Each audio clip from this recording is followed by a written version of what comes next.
હિન્દુ ધર્મમાં માં લક્ષ્મીને ધનની દેવી માનવામાં આવે છે અને આ દેવી જો નારાજ થાય અથવા તો રિસાઈ જાય તો આપણને ઘણી આર્થિક મુશ્કેલીઓ આવી જાય છે.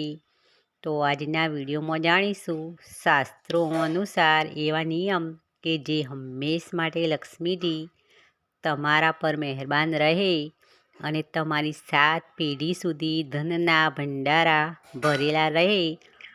એવા શાસ્ત્રોમાં અમુક નિયમ આપેલા છે. તો એ નિયમ પ્રમાણે ચાલીએ તો લક્ષ્મીજી આપણાથી કદી નારાજ થતા નથી અને કાયમ માટે આપણા પર મહેરબાન રહે છે. તો ચાલો જાણીએ એ નિયમો વિશે. તો એ પહેલાં મારી ચેનલને સબસ્ક્રાઈબ ન કરી હોય તો સબસ્ક્રાઈબ કરી દેવી અને એક લાઈક અવશ્ય કરવું અને વિડીયો શેર પણ કરો.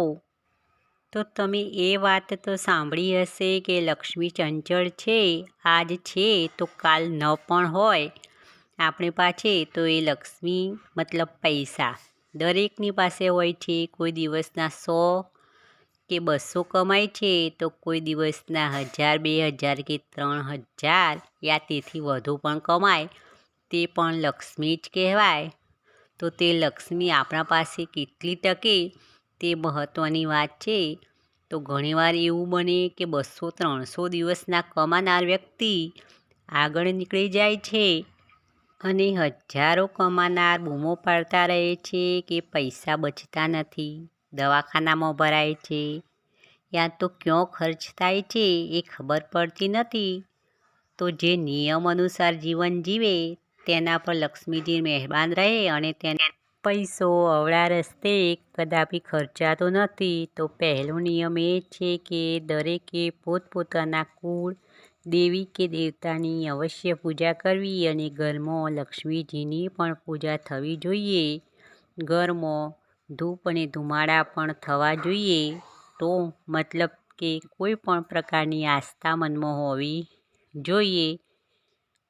એ પછીનો નિયમ એ છે કે દાન પુણ્ય કરવું. તો જીવનમાં દાન પુણ્યનું ઘણું મહત્ત્વ છે અને દાન પુણ્ય એવા લોકોને કરવું કે જેને ખરેખર જરૂર હોય એવા લોકોને જ દાન કરવું. જો તમારું દાન કરેલ વ્યક્તિ તમારા આપેલ દાનનો ખોટો ઉપયોગ કરે તો થોડા ઘણા અંશે તેમાં પાપના ભાગીદાર તમે પણ બની શકો છો.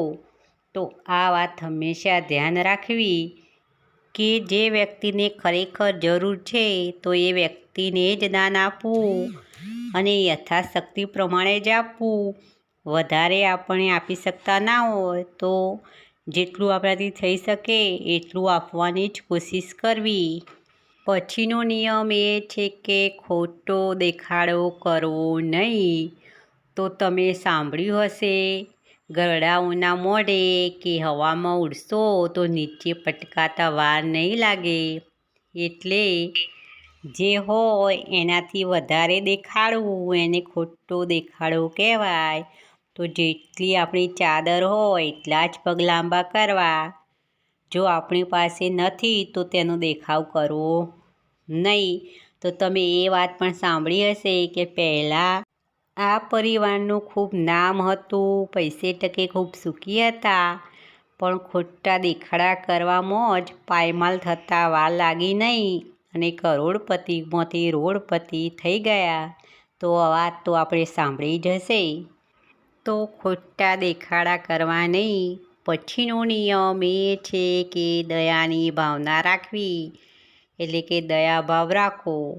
હા, દરેક બાબતે અને વધુ પડતી દયા પણ નકામી.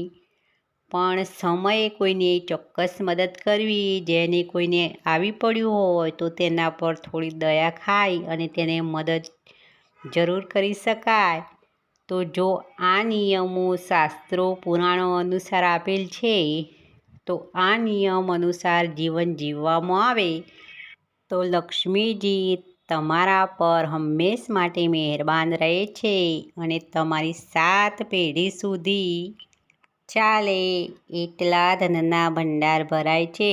તો મિત્રો, માહિતી સારી લાગી હોય તો એક લાઈક અવશ્ય કરો, શેર પણ કરો અને આવા નવા વિચાર જાણવા મારી નવી વિચારધારા ચેનલને સબસ્ક્રાઈબ સબસ્ક્રાઈબ કરો. ફરી મળીશું નવા કોઈ વિચાર સાથે નવી વિચારધારામાં.